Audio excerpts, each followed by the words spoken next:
ගෙදර තියෙන තක්කාලි වලින් දිදුලන සමක් ලබා ගන්න පුළුවන් ෆේස් පැක් එකක් හදාගමුද? දන්නවද?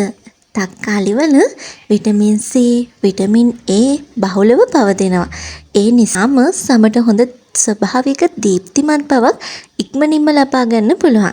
ඒ වගේම මේ තක්කාලි වල අඩංගු වන විටමින් C නිසා හොඳ නිරෝගිමත් පැහැපත් සමක් ලබා ගන්න පුළුවන්. ඒ වගේම තමයි මුණේ තියෙන අනවශ්‍ය තෙල් පාලනය කරන්නට, ඒ වගේම හොඳ ෆ්‍රෙෂ් ලුක් එකක් ලබා ගන්න මුණේ තියෙන මැරුණු සම ඉවත් කරන්නටත් මේ තක්කාලි මගින් පුළුවන්. අපි දැන් බලමු මේ ෆේස් පැක් එක හදාගන්න විදිහ.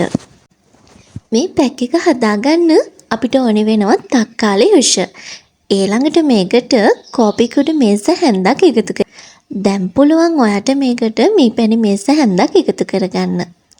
මේ ෆේස් පැක් එක හොඳට පිරිසිදු කරගත්ත මොනේ ආලේප කරගෙන ඉඳලා විනාඩි 20කට පස්සේ සෝදා ඉවත් කරන්න පුළුවන්. ඉන්පසුව එයා භාවිතා කරන ටෝනර් එක භාවිතා කරන්න.